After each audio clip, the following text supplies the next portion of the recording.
एक समय धर्मराज युधिष्ठिर बोले कि हे भगवान, मैंने फागुन मास के शुक्ल पक्ष की एकादशी का महात्म सुना।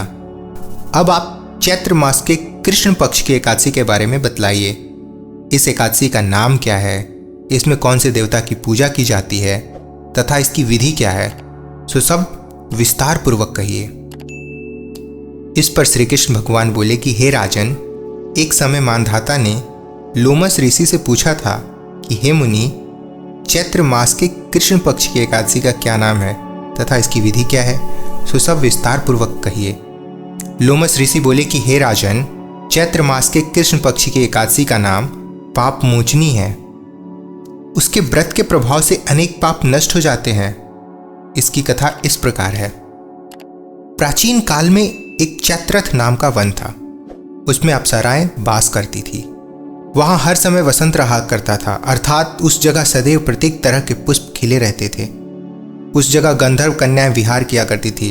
उस वन में इंद्र अन्य देवताओं के साथ क्रीड़ा किया करता था। उस वन में एक मेधावी नामक मुनि तपस्या करते थे। वे शिव भक्त थे।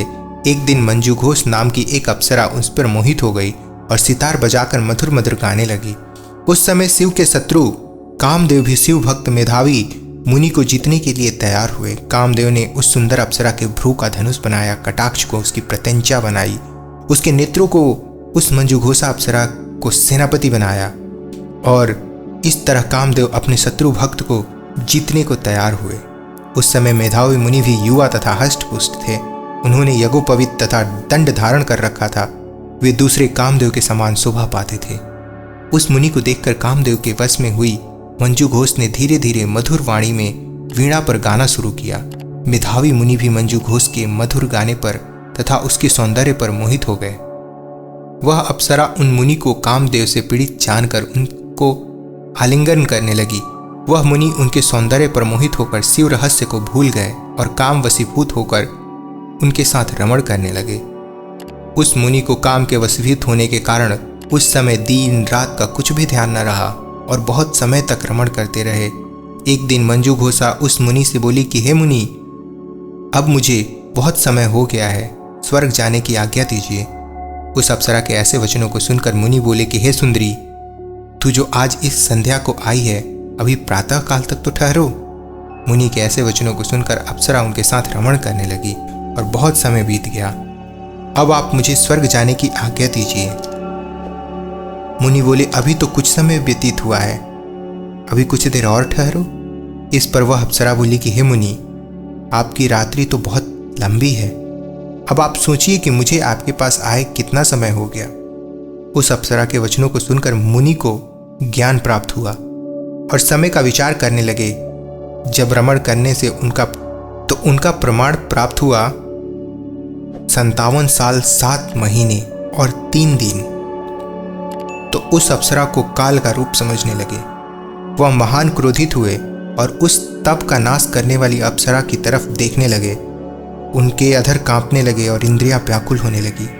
तब मुनि उस अप्सरा से बोले कि रे दुष्ट, मेरे तप को नष्ट करने वाली तू अब मेरे श्राप से पिशाचिनी हो जा। तू महान पापिनी और दुराचारिणी है, तुझे धिक्कार है। उस मुनि के क्रोध युक्त श्राप से वह पिशाचिनी हो गई। तब वह बोली कि हे मुनि, अब मुझ पर क्रोध को त्याग कर प्रसन्न हो जाओ और इस श्राप के निवारण का उपाय बताओ।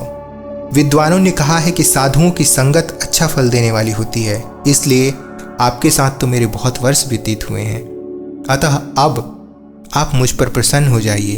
तब मुनि को कुछ शांति मिली और उस पिशाचिनी से बोले कि रे दुष्ट, तूने मेरा बड़ा बुरा किया, परंतु फिर भी मैं श्राप से छूटने का उपाय बतलाता हूँ।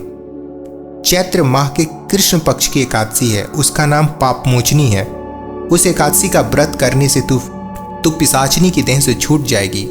इस प्रकार मुनि ने उसको समस्त विधि बतला दी और अपने पाप को प्रायश्चित के लिए अपने पिता च्यवन ऋषि के पास चले गए। च्यवन ऋषि अपने पुत्र मेधावी को देखकर बोले कि रे पुत्र, तूने यह क्या किया?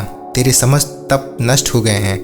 मेधावी बोले, हे पिताजी, मैंने बहुत बड़ा पाप किया है, आप इससे छूटने का उपाय बतलाइए। च्यवन ऋषि बोले कि हे तात, चैत्र मास के कृष्ण पक्ष की पाप मोचनी नाम की एकादशी का विधि पूर्वक व्रत करो।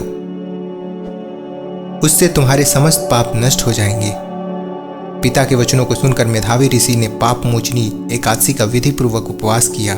उसके प्रभाव से उसके समस्त पाप नष्ट हो गए। मंजू घोष अप्सरा भी पाप मोचनी एकादशी के व्रत से पिशाचिनी की देह से छूट गई और सुंदर रूप धारण करके स्वर्गलोक को चली गई।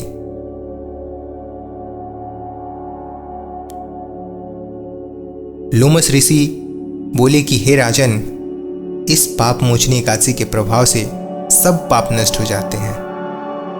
इस एकादशी की कथा का श्रवण और पठन से 1000 गौदान का फल मिलता है। इस व्रत के करने से ब्रह्म हत्या वाले, स्वर्ण चुराने वाले, मदपान करने वाले, अगम्यागमन करने वाले आदि के पाप नष्ट हो जाते हैं और अंत में स्वर्ग लोक को जाते हैं।